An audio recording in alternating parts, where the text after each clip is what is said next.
বিসমিল্লাহির রহমানির রহিম। আসসালামু আলাইকুম ওয়া রাহমাতুল্লাহ। প্রিয় সপ্তম শ্রেণীর শিক্ষার্থীবৃন্দ, আশা করি তোমরা ভালো আছো। আমিও আলহামদুলিল্লাহ ভালো আছি। শাহরাস্তি অনলাইন স্কুলের পক্ষ থেকে তোমাদেরকে স্বাগতম। আমি মোহাম্মদ মুজিবুর রহমান, সহকারী শিক্ষক, বিএসসি গণিত, খিলাবাজার স্কুল অ্যান্ড কলেজ, শাহরাস্তি ছাত্র।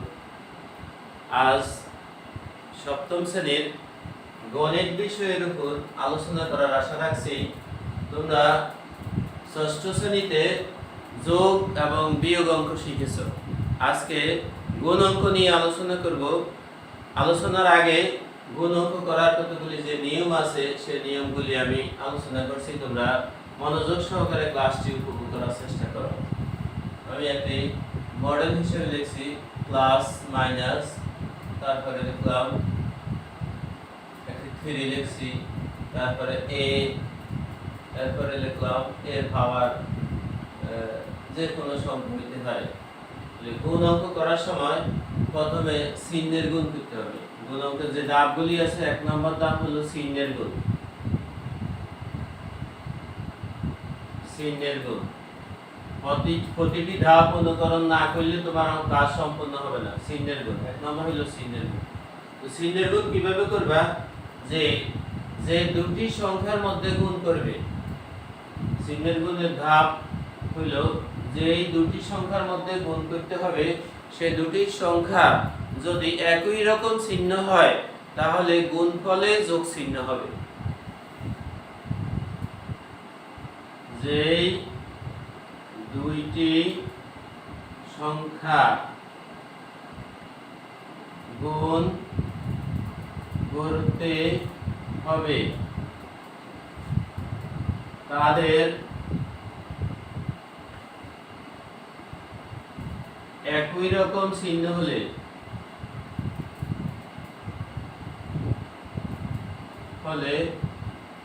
গুণফলে যোগ চিহ্ন বসবে। আর যদি দুইটি ভিন্ন রকম চিহ্ন হয়,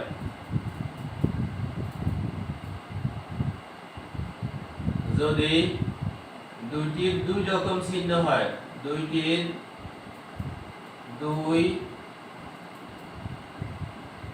দুই রকম চিহ্ন হয় তাহলে বিয়োগ চিহ্ন বসবে। খুব সহজ বিষয়। যে দুটি গুণ করব সে দুটি যদি একই রকম চিহ্ন হয়, যেমন আমি গুণ করলাম +2 * +2, +2 * +2, এই দুটি সংখ্যা একই রকম, দুটি সংখ্যার চিহ্ন দেখা যায় একই রকম আছে, তাহলে তোমার যোগফলের ভিতরে প্লাস চিহ্ন হবে। এবং আমরা জানি যে প্রথমে প্লাস চিহ্ন হইলে প্লাস চিহ্ন যদি না দেওয়া হয় কোনো অসুবিধা নেই। আর দুইটি যদি এক মাইনাস চিহ্ন হয়, যেমন দুইটির মাইনাস চিহ্ন, তাহলে দুইটির একই রকম চিহ্ন যেহেতু, তারপরে প্লাস চিহ্ন। আর যদি দুইটির ভিন্ন চিহ্ন হয়, যেমন +2 আবার আছে -2, তাহলে দুইটির চিহ্ন দেখা যায় দুই রকম, সেজন্য হবে মাইনাস চিহ্নের গুণ মাইনাস। তারপরে 2 দুগুণে 4 হবে। এখানে 2 দুগুণে 4। আমি শুধু চিহ্নের গুণটি দেখাইতে চাইছি। 2 দুগুণে 4 মাইনাস, অথবা আগে যদি মাইনাস হয় তারপরে যদি প্লাস হয় তাও দুইটার দুই রকম চিহ্ন, এখানে হবে মাইনাস। এখানে বিষয়টি তোমরা আশা করি বুঝতে পেরেছো যে দুইটির যদি একই রকম চিহ্ন হয় তাহলে চিহ্ন হিসেবে আসবে প্লাস। আবার দুইটির যদি একই রকম চিহ্ন হয়, তোমরা যদি হিসাব করো প্লাসে মাইনাসে মাইনাস, প্লাসে প্লাসে প্লাস, মাইনাসে মাইনাসে প্লাস, এরকম যদি হিসাব করতে যাও, যেমন প্লাস ইনটু প্লাস সমান সমান প্লাস, মাইনাস ইনটু মাইনাস সমান সমান প্লাস, প্লাস ইনটু মাইনাস সমান সমান মাইনাস, মাইনাস ইনটু প্লাস সমান সমান মাইনাস, এরকম হিসাব করলে তোমার একটা মাঝে মাঝে যে ফ্যাস লেগে যেতে পারে, এটাতে কোনো গ্যারান্টি নেই, ফ্যাস লাগতেই পারে। সেজন্য তুমি শুধু মনে রাখবা যেই দুইটি সংখ্যা গুণ করব সে দুটি সংখ্যার যদি একই রকম চিহ্ন হয় তাহলে ফলের মধ্যে আসবে প্লাস চিহ্ন। আবারও একই রকম চিহ্ন যদি হয়, একই রকম বলতে আমরা বুঝি যে হয় দুইটারই প্লাস, না হয় দুইটারই মাইনাস, কোনো সমস্যা নাই। দুইটাই প্লাস অথবা দুইটাই মাইনাস, যাই হোক না কেন ফলে প্লাস চিহ্ন। দুইটা মাইনাস হইলো প্লাস চিহ্ন। আবার দুইটা দুই রকম চিহ্ন বলতে বুঝি আগে যোগ বা আগে বিয়োগ, কোনো অসুবিধা নাই। চোখ দিয়ে দেখবে যে দুইটা দুই রকম কি এক রকম। যদি দুইটি দুই রকম হয় তাহলে ফলে মাইনাস চিহ্ন বসাইবা, আর যদি দুইটা এক রকম হয় তাহলে প্লাস চিহ্ন বসাইবা। এতটুকু সব কিছু মনে রাখতে হবে যে দুইটার চিহ্ন কি এক রকম না দুইটার চিহ্ন দুই রকম। শুধু এটা দেখার বিষয়, এখানে কোনো চিন্তা ভাবনা করার কিছু নাই। ধীরস্থির ভাবে শুধু দেখবে যে দুটি সংখ্যার একরকম চিহ্ন আছে কিনা। যদি একই রকম চিহ্ন হয় তাহলে প্লাস চিহ্ন হবে, আর যদি দুইটা দুই রকম চিহ্ন হয় তাহলে মাইনাস চিহ্ন হবে। তাহলে চিহ্নের গুণ শেষ। দ্বিতীয় কথা হলো সহগের গুণ, সাংখ্যিক সহগের গুণ। সাংখ্যিক সহগের গুণ, সাংখ্যিক সহগের গুণ। সাংখ্যিক সহগ বলতে কি বুঝি? কোন চলকের বাম পাশে যে সংখ্যাগুলি থাকে, স্বাভাবিক সংখ্যা বা বাস্তব সংখ্যা 1 2 3 -1 -2 -3 আপ টু এরকম যে সকল সংখ্যা থাকে এগুলিকে বলা হয় সাংখ্যিক সহগ। তারপরে সাংখ্যিক সহগের গুণ, যেমন সাংখ্যিক সহগের গুণ আমরা ক্লাস 1 2 3 বিভিন্ন নিম্ন ক্লাসে পড়ে আসছি। 3 আর 2 গুণ করলে 3 দুগুণে 6, 5 আর 10 গুণ করলে 5 10 50, এগুলি তোমরা পাও, অসুবিধা নেই। আমরা সাংখ্যিক সহগের গুণ করব। তারপরে দ্বিতীয় ধাপ হলো যদি আক্ষরিক সহগ থাকে বা চলক থাকে বা এগুলিকে আমরা বেজ হিসেবে ধরে নিতে পারি, বেজের গুণ। বেজ এর গুণ, বেজের গুণ কিভাবে করব? বেজ যদি একই রকম হয়, বেজ একই রকম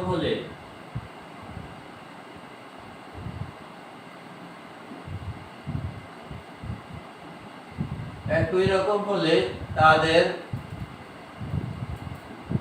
পাওয়ার, আমরা ষষ্ঠ শ্রেণীতে তোমরা করেছো যে বেজ একরকম হলে তাদের পাওয়ার গুলি যোগ হয়, গুণের সময় পাওয়ার গুলি যোগ হয়, গুণ করার সময় তাদের পাওয়ার গুলি যোগ হয়। যেমন a পাওয়ার 3 ইনটু a, তাহলে হবে a পাওয়ার 3 প্লাস 1, এখানে কিছু নাই মানে 1 আছে, হবে a পাওয়ার 4। এইভাবে আর যদি বেজ সমান না হয়, যেমন a পাওয়ার 2 ইনটু b পাওয়ার 3, তাহলে বেজ যেহেতু সমান নয়, যা আছে সেভাবে লিখে দিবে a পাওয়ার 2 b পাওয়ার 3। এই তিনটি ধাপে গুণ অঙ্ক সম্পূর্ণ করতে হয়। যদি তোমরা এই তিনটি ধাপ পুঙ্খানুপুঙ্খভাবে করতে পারো, এখানে কোনো গোলমাল না করো, তাহলে তোমার অঙ্ক 100% তোমার অঙ্ক সম্পূর্ণ করা হবে, সম্পূর্ণ হবে, তুমি মার্কস পাইবা, এতে কোনো অসুবিধা নাই, তোমার অঙ্ক কাটা যাওয়ার কোনো সম্ভাবনা নাই। এজন্য আজকে এই নিয়মগুলির উপর আমি চর্চা করব। যেমন 1 হইতে 8 পর্যন্ত যে কয়টা অঙ্ক আছে এগুলি একই নিয়মে হবে, 1 হইতে 8 পর্যন্ত। আমি এখান থেকে 2-3টা অঙ্ক করিয়ে দিচ্ছি তোমাদেরকে। 1 নম্বর দেখো তোমরা, 3ab, 3ab যেহেতু গুণ করতে বলছে আমি এখানে মাঝখানে দিলাম গুণ চিহ্ন, 4a cube, 4a cube, 3ab into 4a cube. তোমরা একটা জিনিস খেয়াল করবে, যেহেতু বীজগণিতের অঙ্কগুলি একটা সংখ্যা ভুল হইলে তোমার অঙ্ক আর মিলার সম্ভাবনা নাই, সেজন্য অঙ্কগুলি তুলবে, তুলে আবার মিলিয়ে দেখবে ঠিক মতো তুলছো কিনা। তাহলে আমার গুণ অঙ্কের প্রথম কথা ছিল চিহ্নের গুণ। তো চিহ্ন, এখানে কোনো চিহ্ন দেখতে পাচ্ছি না, এখানেও কোনো চিহ্ন দেখতে পাচ্ছি না। তাহলে আমরা আগে জানি যে কোনো সংখ্যার পূর্বে যদি চিহ্ন না থাকে তাহলে এখানে যোগ চিহ্ন ধরে নিতে হয়।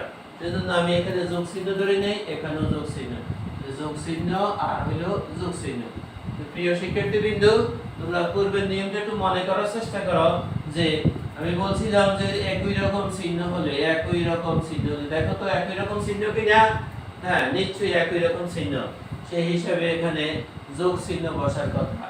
যেহেতু কোন সংখ্যার আগে যোগ চিহ্ন থাকলে এটা আর দিতে হয় না, সেজন্য আমি দিলাম না। যদি তোমরা দিতে চাও তাও কোনো সমস্যা নাই। তারপরে সাংখ্যিক সহগের গুণ 3 এবং 4 গুণ করলে 3 × 12। এরপরে বলছিলাম সহগের গুণ। দেখো এখানে সহগ হিসেবে a আছে, এখানে সহগ হিসেবে a কিউব আছে। a কিউব এর পাওয়ার 3 হলে বলে a কিউব। তাহলে হবে a পাওয়ার 1 আর 3 যোগ করলে হবে a পাওয়ার 4। তারপরে আছে b। দেখা যায় একটি মাত্র b আছে, তার আর কোনো b নাই, সেজন্য আমি লিখে দিলাম b। এই হলো এই অঙ্কের সমাধান। আশা করি তোমরা বুঝতে পেরেছো।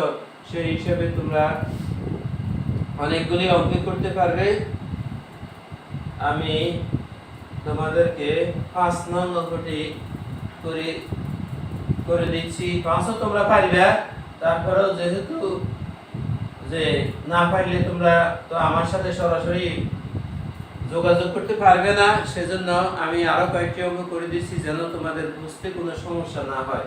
-2abx² -2abx² into nb³ xyz সমান, এখানে দেখো নিয়মের 1 নং যে কথাটা ছিল চিহ্নের গুণ, এখানে আছে বিয়োগ, এখানে আছে যোগ, তাহলে মাইনাস ইনটু প্লাস। দেখা যায় দুইটা চিহ্ন দুই রকম, তাহলে এখানে নিশ্চিত মাইনাস। চিহ্নের গুণ কমপ্লিট। এবার সাংখ্যিক সহগের গুণ 2 এবং 10। 2 এবং 10 গুণ করলে 10 দুগুণে 20। দ্বিতীয় নিয়ম শেষ। তারপরে আমার সাংখ্যিক বেজের গুণ। বেজ দেখা যায় এখানে একটা a আছে, এখানে আর কোনো a নাই, শুধু একটা a লিখে দিলাম। একটা b, আর কোথাও b নাই, b লিখলাম। x এখানে দুইটা, এখানে একটা হবে x পাওয়ার 3। y মাত্র একটা আছে, z একটা আছে। এই হলো অঙ্কের সমাধান। খুবই সহজ। তোমরা ইচ্ছা করলে এই যে 1 হইতে 8 পর্যন্ত সবগুলি অঙ্ক করতে পারবে। আমি তোমাদেরকে আরো ক্লিয়ার করার জন্য 8 নং অঙ্কটি করে দিয়েছি। যেহেতু একটু বড় দেখা যায়, তোমরা তো হয়তো বড় দেখে ভয় পাইতে পারো, সেজন্য আমি 7 নং অঙ্কটি করে দিয়েছি। 7a³ bx5y²। 7a³ bx5y²। 7a³ bx5y² into -3x5y³ -3x5y³ a² b²। আবার মিলিয়ে দিচ্ছি, দেখছি 7a³ bx5y² into -3x5y³ a² b²। এবার দেখো প্রথম অংশের চিহ্ন হলো প্লাস, পরের অংশের চিহ্ন হলো মাইনাস। দুইটা চিহ্ন দুই রকম, এখানে মাইনাস চিহ্ন হবে। তারপরে সাংখ্যিক সহগ আছে 7 এবং 3, 3 × 7 21। এখানে দেখা যায় a 3টা, এখানে 2টা, তাহলে a হবে 5টা, b একটা, আর এখানে 2টা, তাহলে b হবে 3টা। x 5, আবার এখানে আছে 5, x পাওয়ার হবে 5 এর পাশে 10। y পাওয়ার আছে 2, আর এখানে আছে 3, তাহলে y পাওয়ার হবে 5। আর কোনো চলক বেজ নাই, সেজন্য এইটা হবে অ্যানসার। যে তোমাদের 1 হইতে 8 পর্যন্ত যে অঙ্কগুলি আছে, এগুলি তোমরা এই আমার এই ভিডিওটি দেখার সাথে সাথে করে নেবে। তারপরে এই অঙ্কগুলি সংরক্ষণ করে রাখবে। যখনই তোমাদের প্রতিষ্ঠান খোলা হবে, সেগুলি তোমাদের শ্রেণী শিক্ষককে দেখাইবে। তারপরে দেখো 9 থেকে যে 11 পর্যন্ত, যে 12 পর্যন্ত যে অঙ্কগুলি আছে, এগুলি একই রকম। 9 থেকে 12 দ্বিতীয় নিয়ম আছে। 9 থেকে 12 এখান থেকে আমি একটা অঙ্ক করব। এগুলির মতোই, শুধু একটু ভিন্নতা আছে, সেজন্য নিয়মে আমি উদাহরণটা হিসেবে দেখাই দিচ্ছি, তোমরা অবশ্যই পারবে, কোনো সমস্যা নেই। 9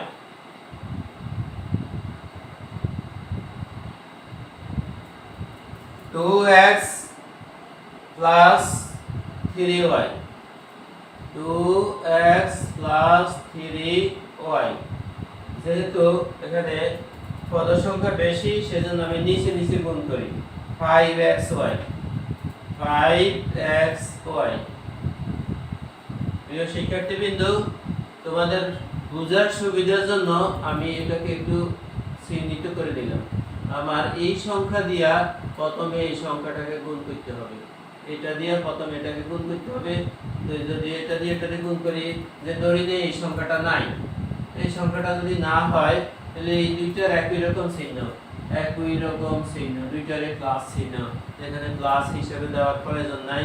তারপর সাংখ্যিক সহগ 5 দুগুণে 10, x আছে দুইটা, y হলো একটা। তারপরে এই দুইটার গুণ কমপ্লিট হয়েছে। তারপরে এটা দিয়ে আবার এই চিহ্ন সহকারে এটা আবার যদি গুণ করি, তাহলে এখানে আছে প্লাস চিহ্ন, এখানেও প্লাস চিহ্ন, একই রকম চিহ্ন হলে প্লাস চিহ্ন। এবার 5 3 5 15, x আর y আছে দুইটা, x y স্কয়ার। তাহলে যদি আমরা এই চিহ্নগুলি উঠাই দেই, তাহলে আমার আর কোনো সমস্যা নাই। আমি তোমাদেরকে বোঝানোর জন্য চিহ্নটা দিয়েছিলাম। হ্যাঁ দেখো, তাহলে আমার অঙ্কটা সম্পূর্ণ হলো। উত্তর হলো 10x square y plus 15x y square. এই নিয়মে 9 থেকে 12 পর্যন্ত অঙ্ক। আমি আরেকটি অঙ্ক করে দিচ্ছি তোমাদেরকে, 12 নং।